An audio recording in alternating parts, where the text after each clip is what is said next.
Can you hear it? No. Hold on.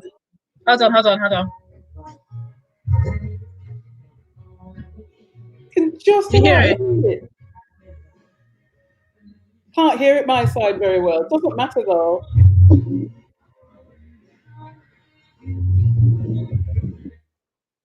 You can't hear it? What? I don't know. What? I don't know why.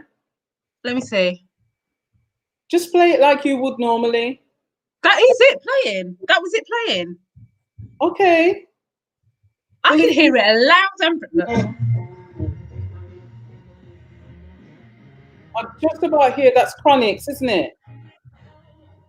Just about can hear it. So I'm going to follow your movement. Somebody must be hearing it. So look, they can hear it.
Well, Rosemary, clearly, not everybody wants to just come and see me and you vibe out to music. Do you know what I mean? I think they expect. Why not? I mean, they're probably expecting a little bit more than that. So, firstly, let me say thank you for coming to join me. I've been so excited for this for a long time. Not that I don't look forward to all of my lives, of course, before anyone's been on and thinking, oh, she doesn't say that about me. But you and I connected a couple of months ago, and we just started having a conversation. Just to be clear, Rosemary is joining us all the way from Jamaica. So how amazing is that? I just love that. I just love it. Do you know what I mean? Feeling a bit jealous, but I'll cope. And so yes, we connected a few months ago, and you were just telling me, your story and the work that you've been doing. And I guess I'm going to open and leave that for you to kind of just context how me and you are even talking and why we're talking. But just some reflections that you've had about the work that you've done way back in the early 2000s as an educator, and now why kind of you're resurfacing and going again with some of the work that you've done and why you feel it's so important. So I'm going to hand over to you. And let's go do it. Thank you, Shireen. It's wonderful to be here just talking to you. I have been following you on LinkedIn and just really love your energy and the way that you go about engaging people in really difficult conversations. And so it was just wonderful to reach out to you and to begin having a conversation about the things that matter. And for me, I've been in education now for 40 years, and I'm retired. I'm retired home to Jamaica 5 years ago. But I have found that I am still taking part in the conversations, particularly around race and what's happening in our world at the moment. And so I am writing. I'm doing a lot of writing and I'm doing a lot of speaking. And that's causing me to revisit some of the work that I've done over the years. So yes, initially when we spoke, we were talking about that leadership work that I was doing in 2003 in London. And how that started was that I'm an educator by background.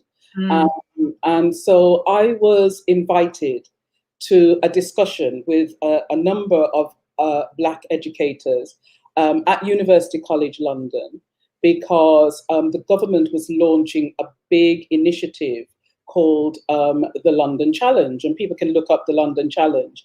It ran from 2003 through to 2011, and it was really focused on school improvement in London, and it focused primarily on 5 boroughs in London. So Haringey was one, Southwark was another, Islington, Hackney, and one other. And so as part of that discussion, they wanted to focus on leadership. And one of the things that we're looking at is the extent to which the schools in London actually looked like the students that were attending the schools in London. So the leadership of schools in London, to what extent did those schools reflect the communities that they were serving? And clearly there was a disconnect, because there were significant numbers of Black, African Caribbean youngsters in particular, but also other global majority groups, Asian, etc., in those boroughs as students. But when you looked at the leadership of those schools, that wasn't always reflected. So I was invited to a conversation at University College London, and it was one of these dinner events, you know, where you sort of after dinner the conversation starts. Yeah, in it. The conversation went something along the lines of, do we need a leadership preparation program that particularly focuses on Black and other minority ethnic, using their parlance, people or educators? And to my surprise, the vast majority of Black leaders who were sat around the table said, no, we don't. Really? Yeah. They said, no. Why did they say no? I think it's about, it's the conflict that we find ourselves in all the time, that those of us who are are sitting around the table may not want to draw attention to ourselves, right, may not want to be charged with you're playing the race card, may not want to be seen as victim. And so, and there were some high profile Black leaders around that table, and it was kind of pretty disappointing, but for me, predictable, because I'd sat on tables like that before. And so by the time they got to me, I said, well, absolutely yes. We do need a leadership preparation program that focuses on getting more Black leaders, not only into leadership, but making sure that they stay, that they flourish, and it's not just about surviving, and that they actually change the leadership space. It's not just about representation. It's not just about us sitting around the table. Right. If there wasn't an issue, we wouldn't be asking the question in the first place. That's what I can't understand, why people would just, well, I can, to your point, I can and I can't. You know what I mean? I can and I can't. If somebody's we've been given an opportunity to have that conversation, to say, actually, we need more, as you said, we need more representation and everything else that sits underneath it. So I guess just to hear that as Black people, we said no, it's a little bit like, oh man, do you know what I mean? Absolutely. But as I said to you, Shireen, I had been used to this. I mean, in 2003, I'd already done 20 years in terms of education. I'd done a number of things, including being an Ofsted inspector, a head teacher of a secondary school in the West Midlands, and I had been a government advisor for the DFE on a number of things to do with Black underachievement.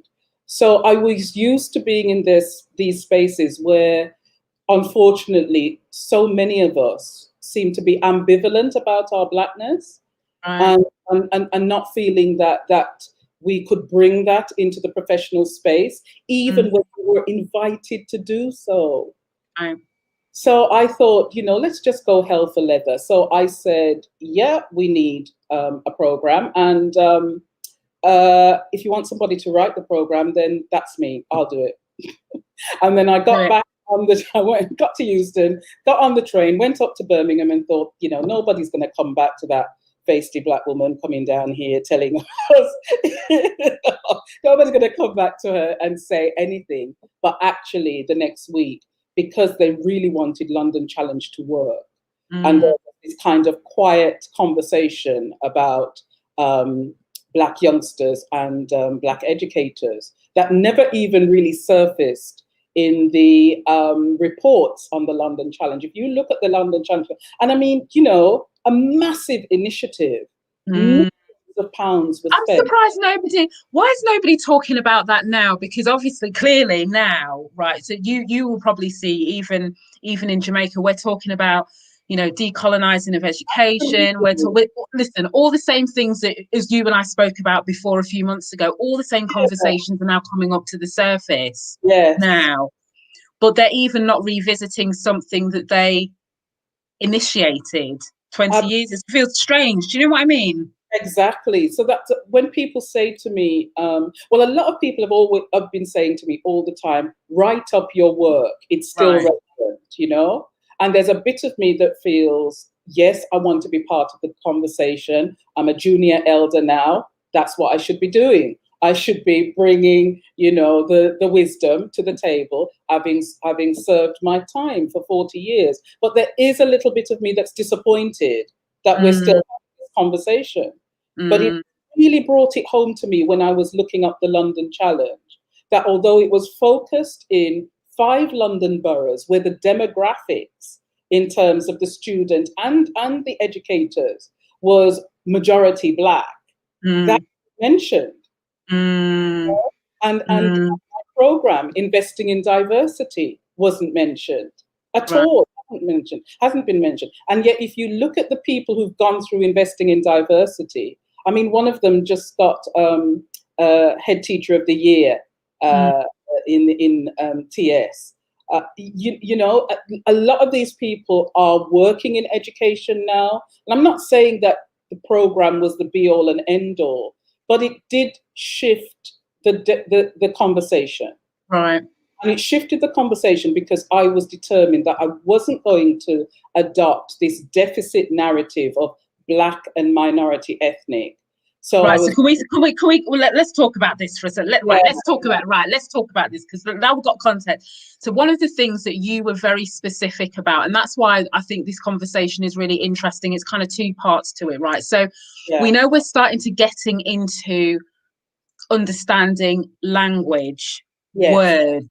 Yes. This is not just, and everyone thinks, this is not just about labeling of Black and white. It's deeper than that. There's more depth to this about that. And the closest from my perspective that I can help people understand why it's so important is because when I talk about the world needing to do some work on this space, right? So we all need to step up for this kind of global race to equality, as I talk about all the time, right? So we've all got to step up.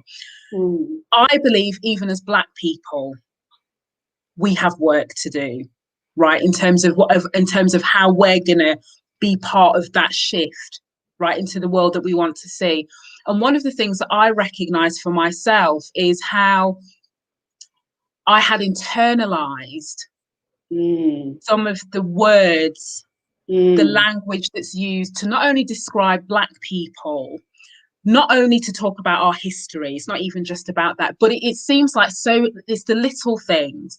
And one of the things I remember somebody interviewing me a few months ago and saying about, ethnic minorities, and, Shireen, you keep putting it in inverted commas. Why do you keep putting it in inverted commas, which we're going to get into? But one of the reasons why I said that is because if you continually keep telling people that they are a minority, every time you do that, you're reminding them that they are small, that they are insignificant, that they can't make a difference. And we have, I think, blindly, this is not just Black people, this is Asian people and other ethnic minorities, particularly in the UK. We have adopted that. And I feel like it has impacted on our behaviour. I feel like it impacted on my behaviour, because every time I'm thinking when something isn't right, or when I should be speaking out on something, either as it affects me or as it affects somebody else within organisations that I've worked with, I'm always reminded that literally there's only one of me, or a few of people who look like me, but even collectively we can't make a difference. So in here, that phrase for me seems to reinforce our place. But that's just my, the work that I'm doing I talk about, to take off the kind of conditioning and come out of that enslaved mentality, as I call it. That's not a judgment, that it just is what it is. So when you're talking about, just talk to me about, you using this term global majority in 2003 and why you think it's so important for us to remember this. Right. Okay. So you hit the nail on the head. Language is really important, because that's the vehicle through which we conceptualize, we think, we speak, and we act. So for me, 2003, the reason that I coined global majority was primarily to speak to those people, us, Black and Asian people, about how we think about ourselves. Right. And so, the speaking to the academy and defining it for the white space was very much a secondary consideration for me. It wasn't about chastising white people for calling us ethnic minorities. It was about us understanding that actually we're part of the global majority.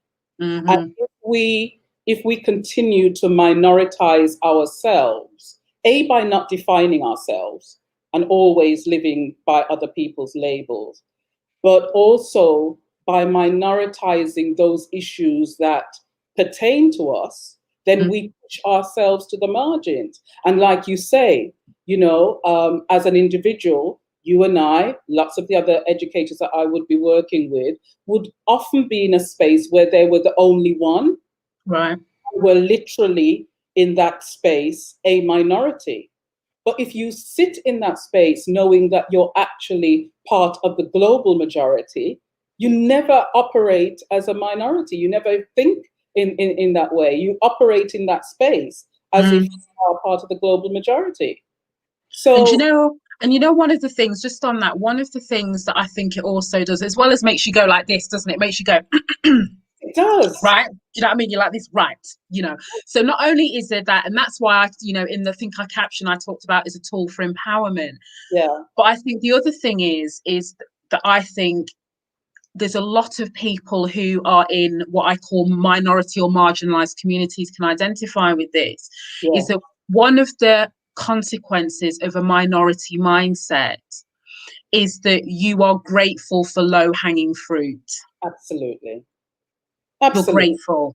Yeah. You're great. So we have been accepting of token gestures, of surface gestures, of things which have been put in place to make a difference, but fundamentally haven't made a difference. Yes. Like fundamentally haven't made a difference. Do you know what I mean? But because we're thinking, well, there's only a small amount of us, and in our minds we're thinking, well, what difference can it make? So let me just be grateful for this. Because we go, it could be so much worse. Yeah. Do you know what I mean? Yeah. So it's like, well, we'll take it because it's better than nothing. And this is the thing, Shireen. You are absolutely right that the teachers that then turned up to our sessions at University College London were like sitting up like this. And I didn't define the term, I just used it. That's the other lesson. Just use it, use the term. And then people start thinking, oh, global majority. And Yeah, then, but you not also think though, Rosemary, the problem is that, because I remember where did I use that phrase? And somebody said, "Oh, Shireen, you want to be careful about that, because do you not think though, if you're not Black or a minority, yeah, there's a fear factor. So it's yeah, almost like they feel like using the term global majority is like some act of revenge. I don't know if anybody listening that feels this. It's almost like it's an act of revenge, like we're coming to take over, this old yeah, thing in fear. yes, yeah, Anybody with any dose of more than tanned melanin in their skin is coming to take over the world. We're coming. So I yeah, always wonder whether part of this fight that we're in, yeah, people digging their heels in really hard, yeah, comes from fear. yeah, definitely. I did a podcast earlier this week on Monday with two white women, two colleagues of mine. And what happened was I'd gone onto one of their webinars around leadership and was just using the term. And so afterwards, they were intrigued by it. And so then afterwards, they contacted me and said, asked me to define the term and so on. But then they went a step further. They went into the territory that you just described. There's two white women, and they said, Rosemary, I have to tell you, it really kind of stopped me in my tracks when I heard the term, because I thought, well, if she's the global majority, who's the minority? Right. Who's the minority?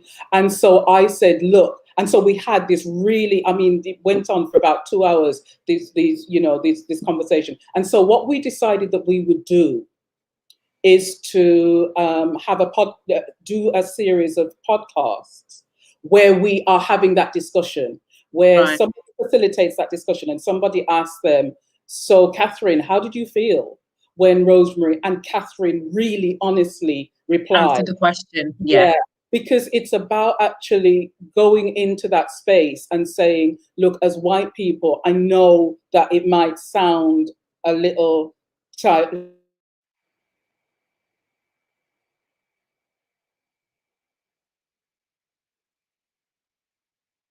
Oh, Rosemary's Frozen.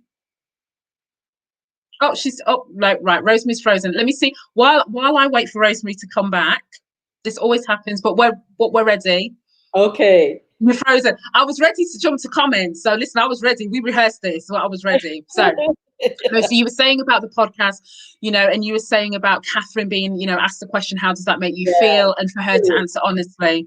Yeah, brilliant, really, really deep rooted discussion, which then took her into her ancestry because she was Irish and so on and so forth. And, in a mixed marriage as well, in terms of and dual heritage children and all of this kind of thing.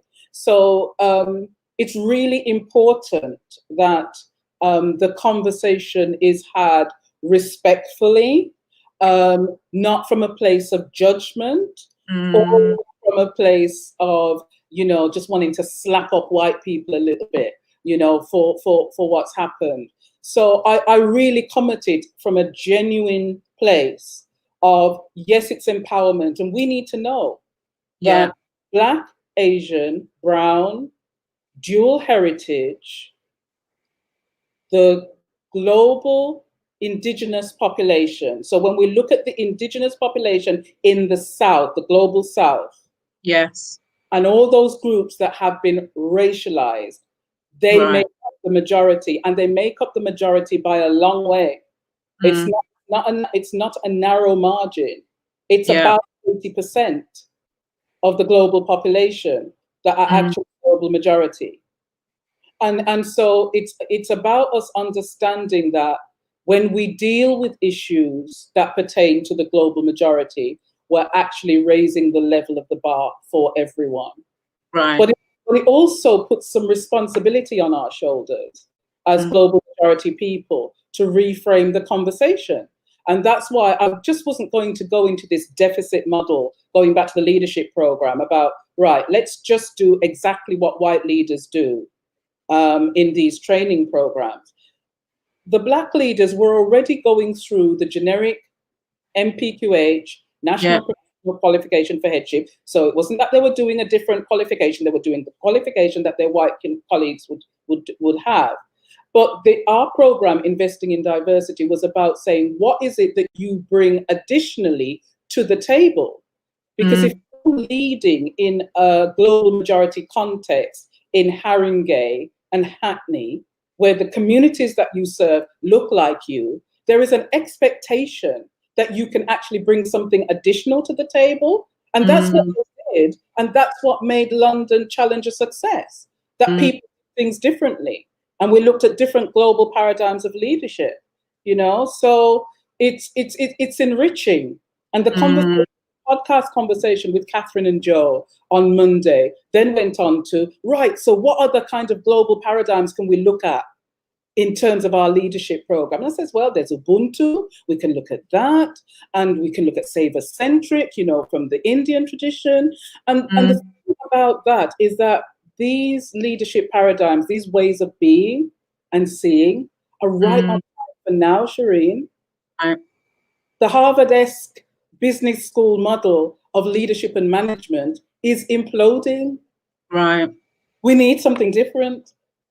And also, do you think, I've got so many questions I want to ask you, so I've got one question, that burning question. I must not forget this question, but on this thing about so one of the things that struck me as I'm kind of reading, and I would like to say raising my general global awareness of things, is there are so many practices and approaches within different cultures. So this is not just this, forget just the Black people piece for a second. Just like how you mentioned, you know, some things that happen in Indian cultures or different, there are so many ways of looking at the world. And I think part of the challenge, and I know it's not to say that there isn't issues of racism, systemic racism, this is not about that, but this is just about perspective. And one of the things that I've realized and have read and since is that in the Western world, we live and die by data and logic. So if we can't make it make sense by a number, or some sort of logical process to it, by definition, it doesn't exist. Whatever you're trying to say doesn't exist, because even in the business world, like, show me the numbers, show me the data, lead with the statistics, lead with all of that. So that's part one. Also, we have a very individualistic culture in that we are taught to do for yourself first and only yourself. So that manifests itself in our voting behaviour. It manifests itself in how we support one another from a community perspective. It manifests itself from how we stand by when certain things happen, because that's not my problem. So if it's not my problem, but then when you look at the other side of the world, more community, more collective. And this isn't about communism before somebody comes to me from that. That's not what I'm talking about. But you know what I mean? This whole idea, you know, this whole idea of interconnectedness. Absolutely. And that's why it's so timely that we're having this conversation now, right?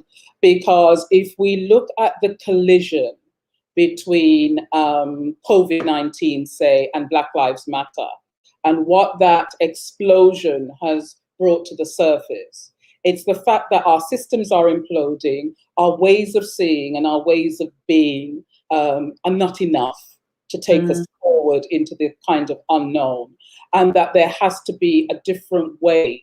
And it's not always about throwing away the baby with the bathwater. So, you know, let's deal with the logic and the numbers first of all, you know.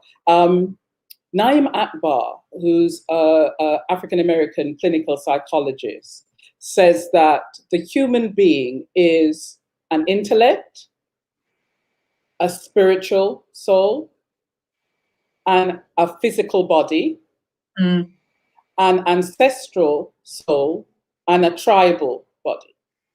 So when we think about the entire human being, in order for us to operate at our maximum level of operation, then we can't just be dealing with the intellect.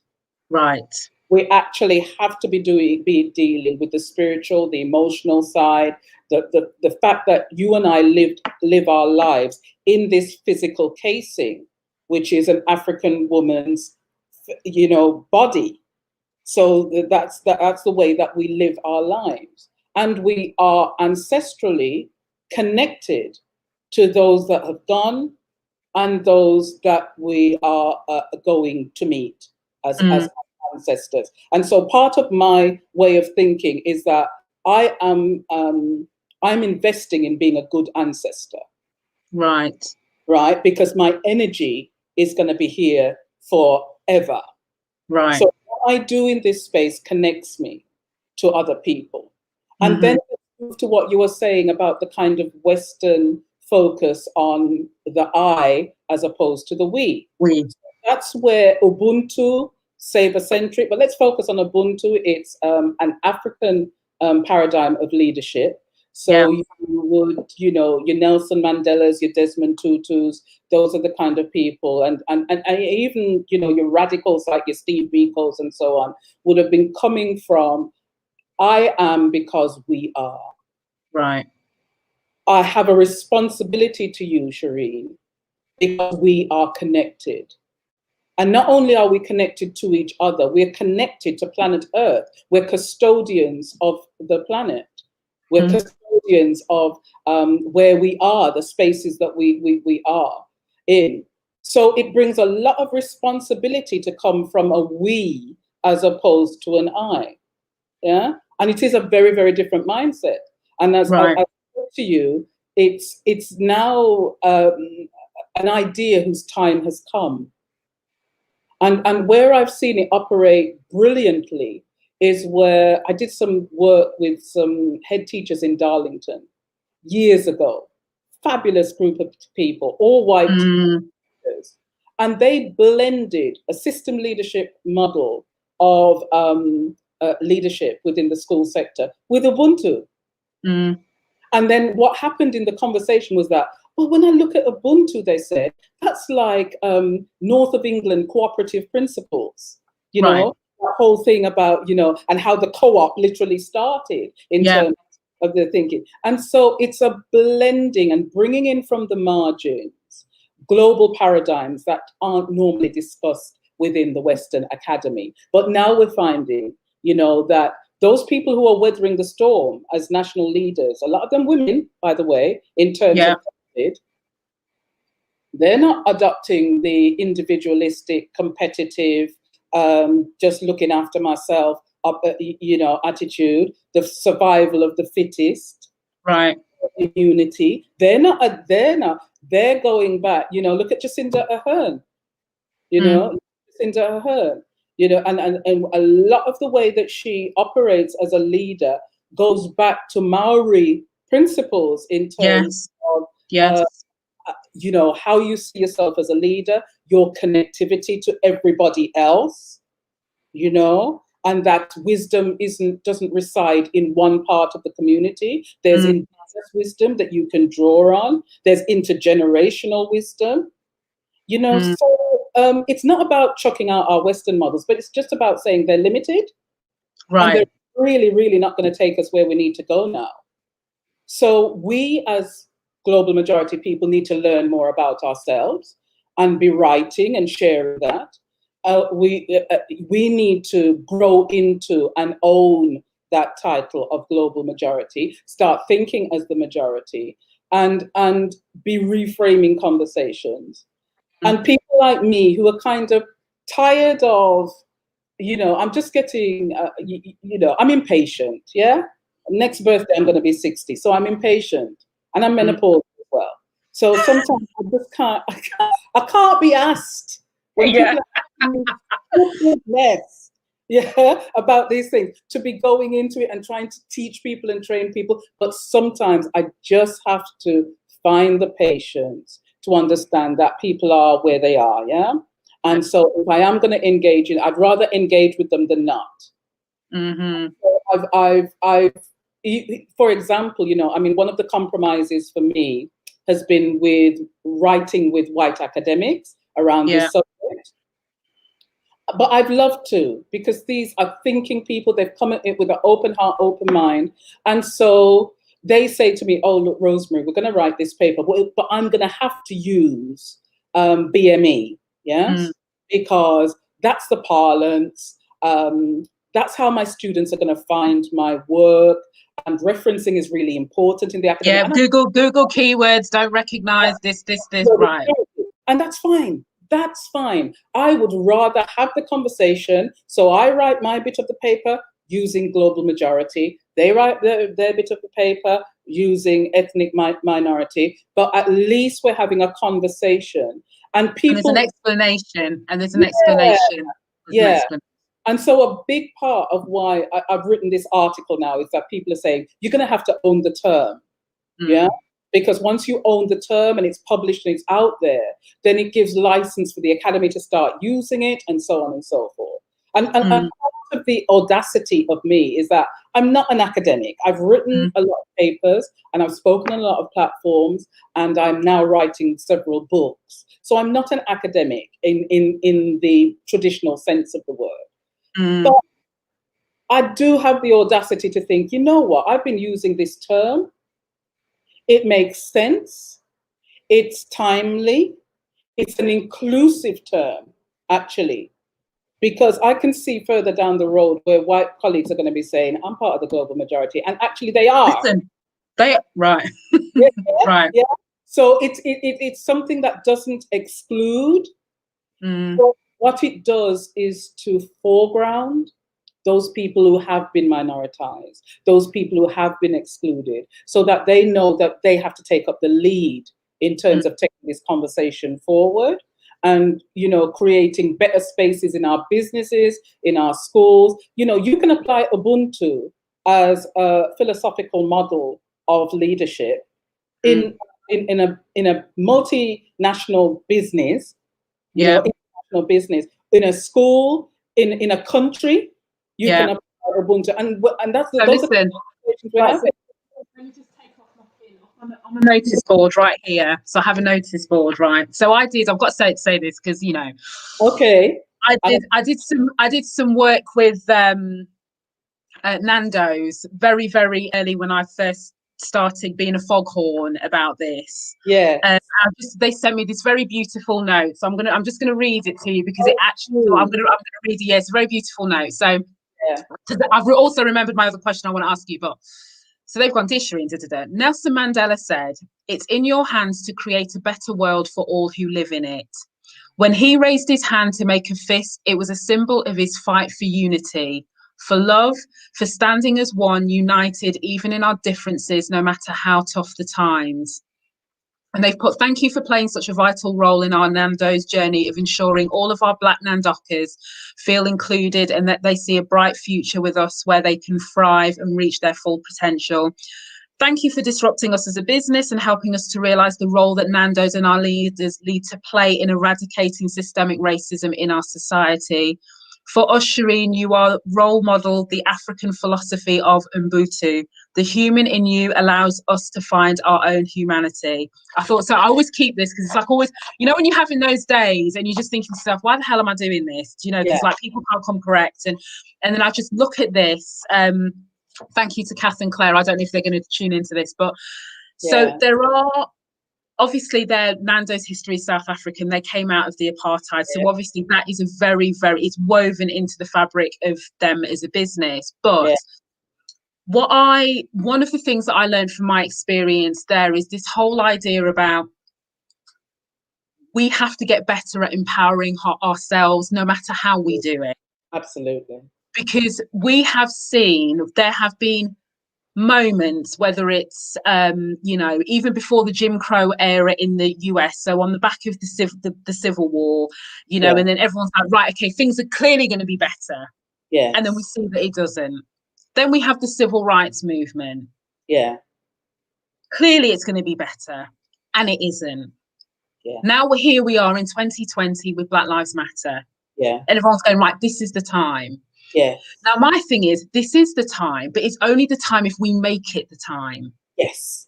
It's only the time if we keep on with these conversations. Yeah. And we also hold people to account, including ourselves. Absolutely. But also back to your point about the global majority piece is that we also stop accepting low-hanging fruit, right? Because we know that there is systemic racism, right? Yes. So that means exactly what you said at the very, very beginning. This isn't just about representation, right? So this is why I keep saying to people, I am not cheerleading when I see more Black people in a Sainsbury's advert.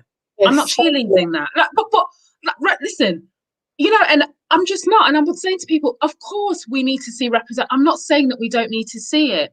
Yes. When you keep getting excited about that, what you're saying is Sainsbury's is an organisation, I'm just using it as an example. You don't have to do any more because you've got a family of Black in the gravy advert.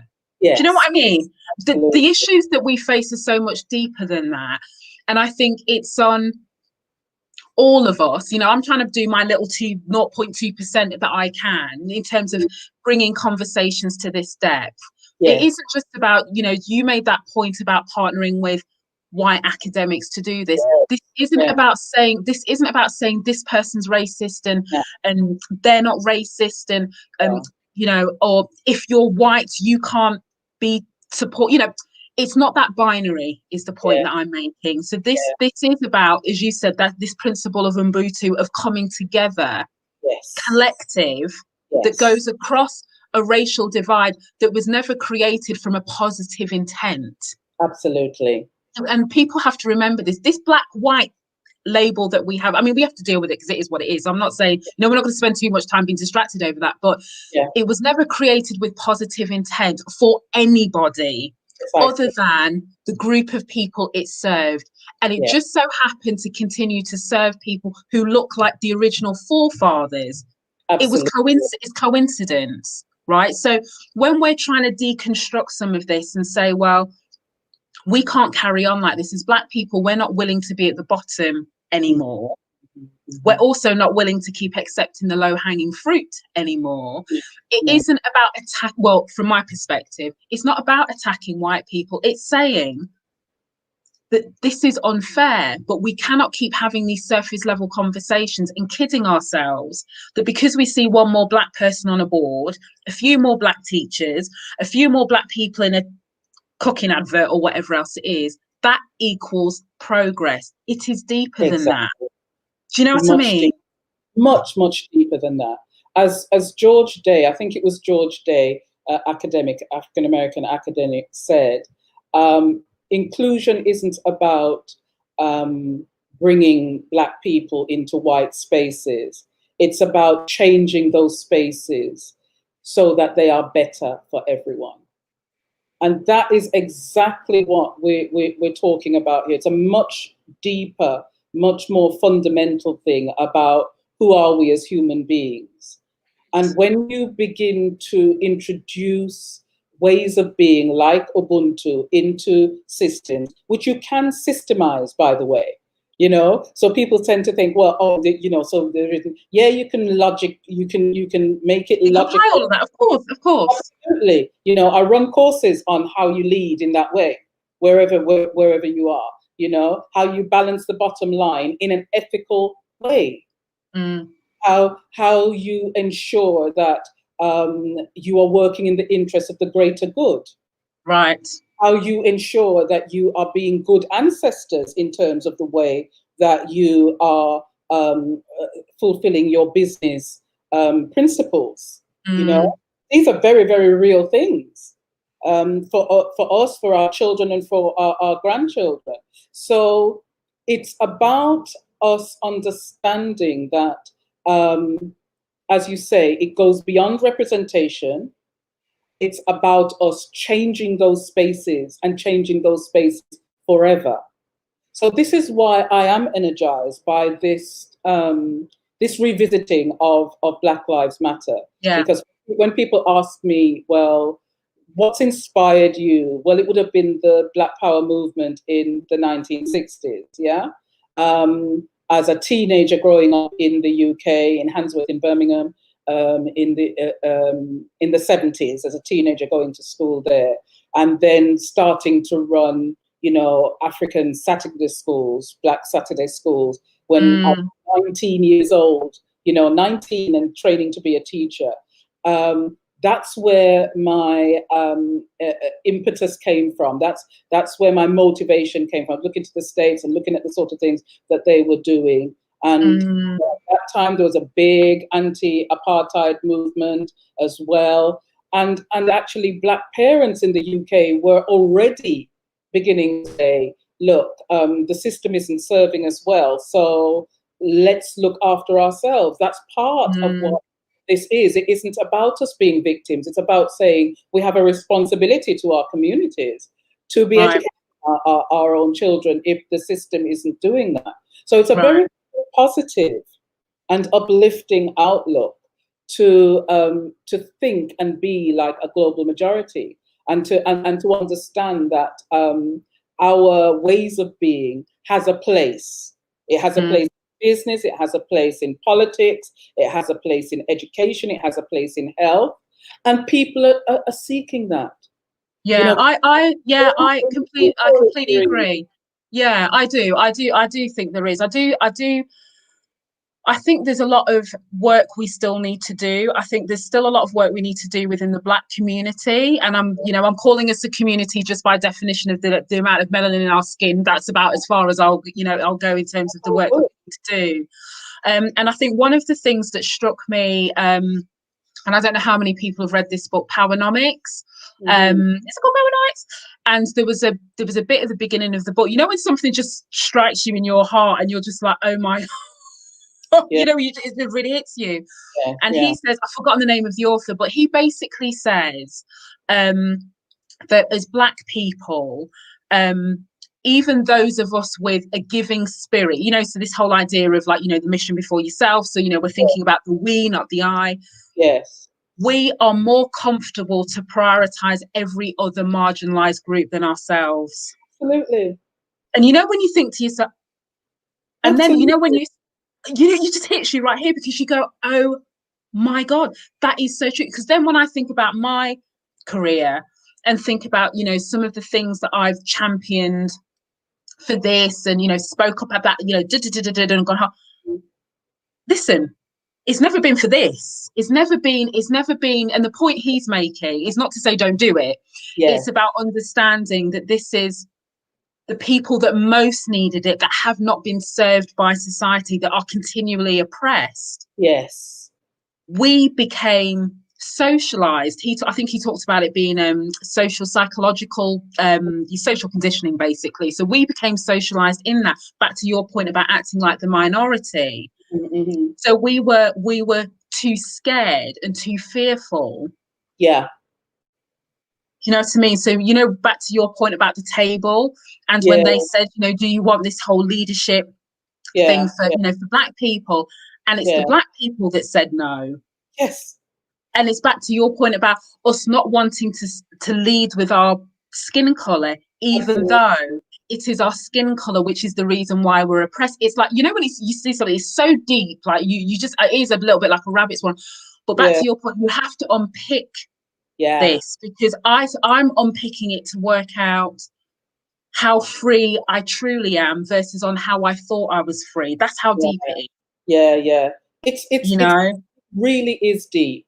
The encouragement to the Black leaders that went through that program was to bring their entire selves to the process, and to understand that it is legitimate to do so. Mm-hmm. And, always trying to fit into white spaces and kind of be as white as you can is robbing yourself, it's robbing your white colleagues, and it's robbing the space of you having been there, Right. But this whole thing raises, talk about other communities, it's raised some difficult conversations, Shireen. So like some of my friends and colleagues, I'll talk about Dr. Pervin Sin, for example. I call her niece, she calls me auntie, yeah? And Pervin says, look, Auntie Rose, one of the conversations that we have to have as Asian people is the extent to which we have benefited from Black people who do put themselves forward, who do challenge the narrative, who do disrupt the narrative, and how we've been complicit in our silence. Right. And so that's a conversation that some of them are having now about brown complicity. Right. And even within the Black Lives Matter, where we've seen so many communities rally under that whole movement of Black Lives Matter, there has been a deafening silence in some sectors of Asian communities where they 100%. from that, because that has always been the buffering. If you read some of Biko's stuff, gosh, wish I could think of some of them, but it talks about the buffering between different races, and it takes us into some difficult territory, where we as Black people have to look at the extent to which we don't want to embrace our Africanness. We've got the colorism in terms of light is better than dark, and written from Hunahav and all of that, all of that sort of thing. So there's all of that. Then there's a relationship between us and our Asian and brothers and sisters, which in places like South Africa, yes, Africans and Asians stood side by side, but actually, what's the situation now in terms of South Africa? Who's actually benefiting from the price that those Africans and Asians paid, to stand side by side? Who is really benefiting from that? So there's some deep conversations that we need to have within the global majority about us, about the set of circumstances. As I said to people, who say, "Oh, you're trying to rewrite history." No, I'm not trying to rewrite history. We're not conscious enough about our history. We need to rewrite anything. Yeah, we need to understand the set of circumstances that have brought us to this place, and therefore be able to engage in this going forward wherever we can from our point. But my priority right about now is about us, Shireen. It's about us as Black people, sitting in our space, being very comfortable in our space, operating from a position of power. I was saying to somebody the other day, I sit on my veranda most of the time in my flip-flops. So I'm so jealous. Why are you telling me? Why are you telling me this? Why? I don't want to know. No, I don't want to hear about it. When you come to visit your place here, and we were going to sit around that table on that veranda and finish off this conversation. And what I'm saying is I have no title in terms of, I'm not working for anybody now. I'm no longer working for the government. I'm no longer leading the national college that I was leading out here in Jamaica for educational leadership. I'm just Rosemary Campbell-Stephens mouthing off. But actually, people listen, and it makes a difference. And if I can shift the dial and engage with the Shireens of this world who are still there and, connecting people and reaching a wider audience, then I'm quite happy to just sit in my power here and, travel to 3 continents in 1 week, as I have been doing, doing the work, doing the work. And I think that's the thing. Oh, look, I just got to show this. I am going to come to comments because I'm going to get cussed yet again. I know. Listen. Let me tell you about this book. Oh, listen. If there's a book that can shame you into just thinking it in a positive way, I use that word in a positive way, it's this book, because you just think to yourself, I've just felt to myself, what have I been doing my whole life? Do you know what I mean? Like, what is the information that I have been, what's the Kool-Aid I've been drinking willingly? Yeah. Right? Yeah. That's how I felt when I read that book. And I'm reading there's lots of, there's different versions taking different angles. And I know there's a lot of people that I talk to we're all kind of in this collective awakening. Collective awakening state. And listen, I always say this, and people always go, "Oh, Shane, you always take it too far." But my argument is this, that until collectively we address some of the real issues that block, until we start talking about language, until we start talking about whiteness being the normal, right? So Absolutely. everything else that isn't white is diverse, right? Yes. Until we start questioning, that's the Yes. language thing. I always talk to people about this. Until we start questioning, until we start looking into all of this, then we are still on the plantation field. Precisely. Right. And people don't like that. They go, no. Listen, we are still on the plantation field, because if we are still staying silent, Yeah. because we are fearful for what's going to happen. Now, this is not a judgment thing.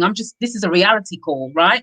If we're Yeah. still staying silent, and I think somebody else said, what is it about the Asian silence? What is it about this silence? What is it about, you can apply that. What is it about white silence in this space? It's fundamentally about fear, and it's about survival, and it's about self-preservation. And what you were saying is going back to, is if we stop thinking about things as I, right, and start getting into we. Part of the reason why I've been able to do what I do and take myself far out of my comfort zone, far out of my comfort zone, is because it stopped. But I was able to do that every day, Rosemary, because it's not about me. Absolutely. And honestly, I can say to people, go, oh my God, it's so difficult, I can never do it. I said, you can. Tell you the reason why you can. Because let me tell you, when you're no longer processing, how are people going to react? What if they do? And listen, I get advice all the time to say, tone this down, don't do this, don't mention this word, Shireen, you got to think about this audio. One, gone, right? But when you're focused on what it is that you're trying to do, what your purpose is, or the lane that you want to walk, because you've decided. I decided to do that. I fell into it by accident, but I decided to do this. Do you know what I mean? So and it's so much easier, because you realize that I'm not the only person that benefits. It's not just my family that benefits. It's people that I will never know who they are, and I'm all right with that. Absolutely. So if we all had that mindset of being able, the network effect, this is not about skin color. This is just about people who care enough. Absolutely. And see an opportunity, if that's the way you're wired. Do you know what I mean? If that's your vibe, then whatever. But if people who care enough to go, actually, because creating a fairer world for Black people means it is a fairer world, full stop. It just is. It really is. Just simple as. And so for me, it's about not getting caught up in the distractions, understanding 100% being grounded in who I am. And there's no way I couldn't be grounded in who I am, because my parents were Windrush generation, you know. My father went to England in 1952, and my mother came in 1953. And then he had the foresight to bring his parents over. So I actually was born in England and had my grandparents, my paternal grandparents there. There was no way that you could grow up in that home and not know that A, you were Jamaican, and B, that there were, there were Jamaican ways of doing things, and Garveyism, they were Garveyites. Yeah. So we're going to have to do another one on that, because people are like, Garveyites, what's that? Oh, listen, that's a whole nother something, my friends. We can talk about that another point. Marcus Garvey, listen, that's a whole nother something. Absolutely. It makes you grounded. It makes you grounded, babes, And to fast forward to what you said about being on the plantation, I literally am now in Jamaica. If we look 20 yards from the window that is behind my computer, that's my sister's house and garden next door. And I can see, when I pull the curtains, the grave, a huge big marble gravestone of the plantation owner that owned the plantation. And when we go and pay our ground rent every year, they can tell you which plantation your lot actually belong to. So there's no fooling myself about the reality of Jamaica, the reality of us, the way our system is structured. And so for me, when I've got fewer years ahead of me than I've got behind, I ain't got no time to waste with stupidness. Right. I've just got to be focused on what we really need to do. And my focus is, I am paying forward, leaving the blueprint for those who are coming behind, and looking forward to ancestorhood, where I can say I've left my mark and I've made a difference. Right. But part of what I have to come to terms with, and it comes back to my impatience and the things that I need to learn about myself as a junior elder is that if I were to try and encapsulate the 40 years of work, I would align it to me running the third leg of the relay, the 1 by 5 meters relay. That's how I encapsulate my working life, my professional life. That I've always been running the third leg. Now, if you think about the third leg, and I used to actually run the third leg at school. It's not the glory leg. Yeah, nobody knows who runs the third leg. Everybody knows who runs the first, and everybody knows who runs the fourth. I'm not going to tell you where I was running, Rosemary. It won't surprise you. I ain't telling you. You know the thing about the third leg. You're on that bend. You don't see. You just about see when the second person is coming up, and you're getting ready. You've moved in your mind, but not physically in your body. Right. And but what you have got inside is that fourth leg person who you're gonna hand to. And that's what it's felt like. That I've been slightly ahead of the curve in terms of what I've been doing in my work life, waiting for second leg to catch up. Right. And sometimes I've just had to start running. Use the global majority, but keep it little. Because people will catch up. Because when people see you running, Rosemary, they're like, "Hang on a minute, I want to join that race." Right? Exactly. For a good reason, not because they're legging it from something they ain't supposed to be doing. For a good reason. Yeah. So listen, I'm just going to play. Right, I'm going to play a little piece of music before my battery dies. But I just want to show up some of these comments. You got time because I think it's very important. Yeah, I got time. I'm going to put my glasses and read the comments. Let me see. No cure for stupid. Listen, well, I was going to. My battery finger's gone, so we'll make it work. Okay. Right, so I'm gonna show up some of these while I just go and get my little thing, just play shit right. I'm looking at them. Is there any way that you can send these to me, Shireen? Listen, I'm still trying to figure out myself. But we can see. But no, when we go back and see, if you go in and see the live after we stopped you can actually scroll through them. Like when you got time, you can just yeah. I wish. Right. Okay, look at this. Let me just show this. Right, Karen. Let me just go and get my little speaker. Okay. I actually think I should play some music of my own. All right. Go do it. Go with it. Yeah, go do it. It's only because look, I've got like 50 million gadgets here. This is why my DJ things don't really work. My goodness. Oh God! Well, I'm just as bad as you now. I can't find the music. You see what I'm saying? Rosemary, look at this. Like, look. Oh, look at this. This is interesting. We say visible minorities. I've never heard that. Have you heard that phrase? Yeah, I have. Yeah. And they do say visible. The colleagues that I'm writing with actually are Canadian. Okay. So, the book that we're bringing out, which is about decolonizing leadership preparation, which will come out next year. We've had that conversation about visible minorities and all of that stupidness. It's like I found my tune now. All right. Yes, I am. The people are rising. We thought it was a lockdown. They opened the fire. The bullets are flying. Rosemary, you can come on anytime because you're ready. You're ready.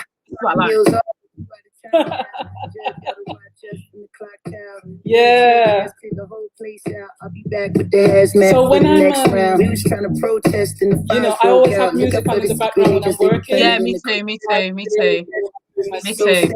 I don't hear the screams when we catching beat. So this is about lockdown. Speak loud when we ride. Got opinions coming from a place of privilege, sicker than the COVID. How they did them on the ground. Speaking of the COVID, it's still going around. Why don't you tell me about the looting? What's that really all about? See what I mean?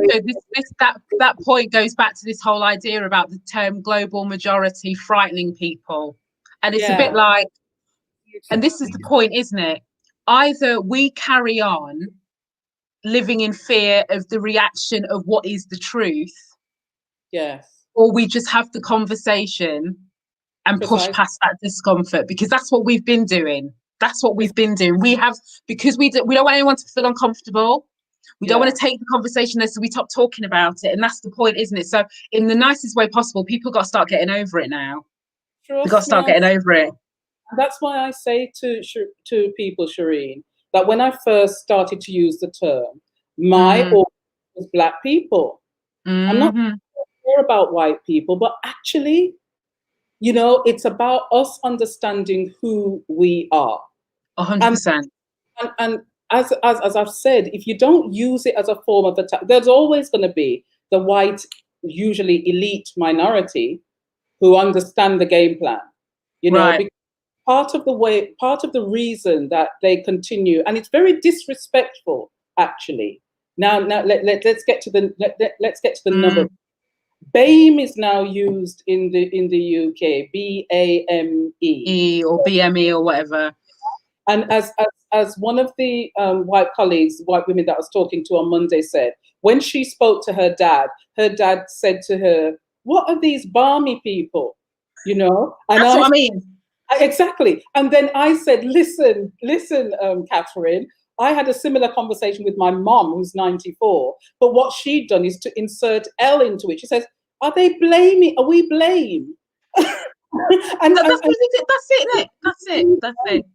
And universally, everybody's writing about the fact that the people who are so described hate the term. But is that not the definition of power and privilege, though? Because even though we don't like the term, we have to live. And I'm sorry, white people and largely white men who determine the terms of reality and the language, you know? So part of how we step off that plantation is to actually say, A, I'm not talking to you. B, all right, then. When you're ready to engage in the conversation, it's not about blaming you. It is actually a definition that is accurate. Demographically, we are the majority on the planet. Put another way, Shireen, for those people who are really concerned, right? Whiteness is the norm, which is what we're led to believe, yeah? Whiteness is the norm. When we look at the majority of people on the planet, how many of them live through the prism of whiteness?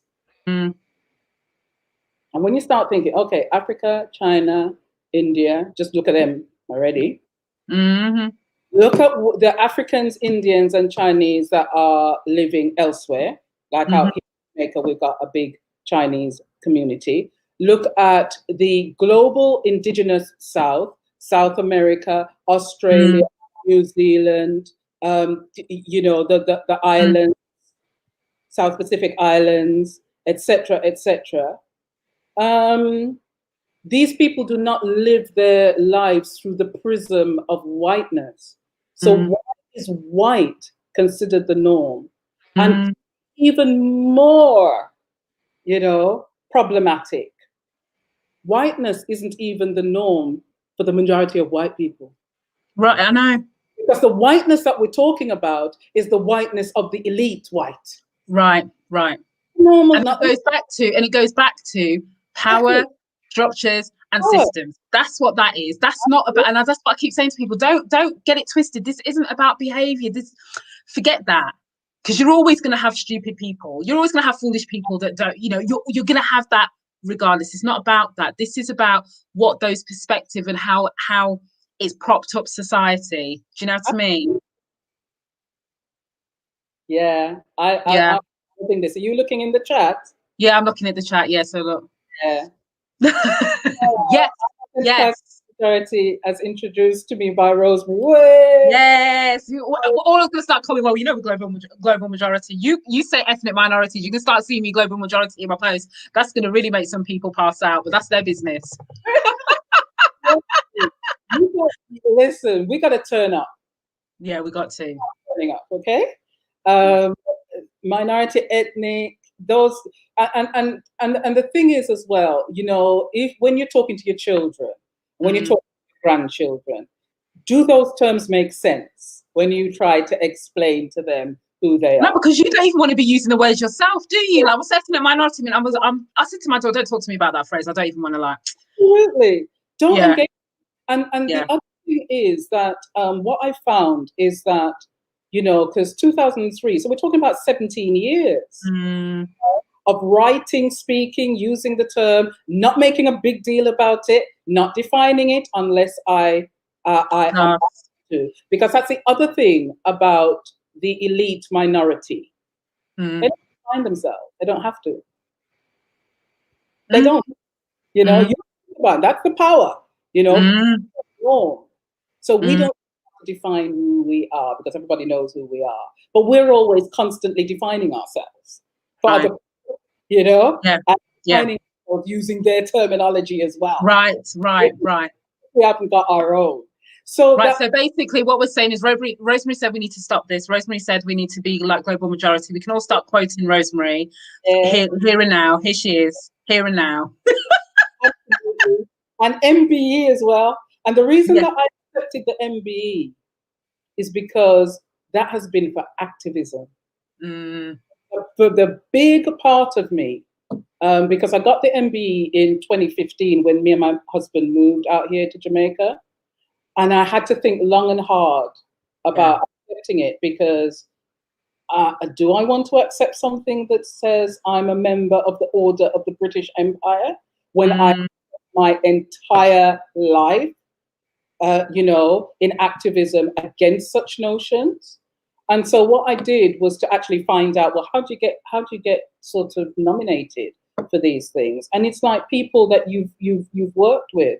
So I accepted MB for activism, and I use it so that people know, because people who know me think, well, she's not establishment. Long way she's not establishment.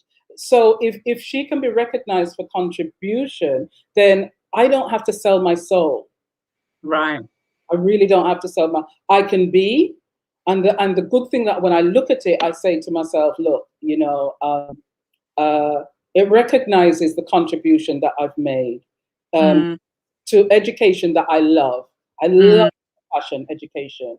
And I have been activating for education to be inclusive, for it to be anti-racist, for there to be a space for us to be ourselves. And if that's been recognized by white colleagues, take it.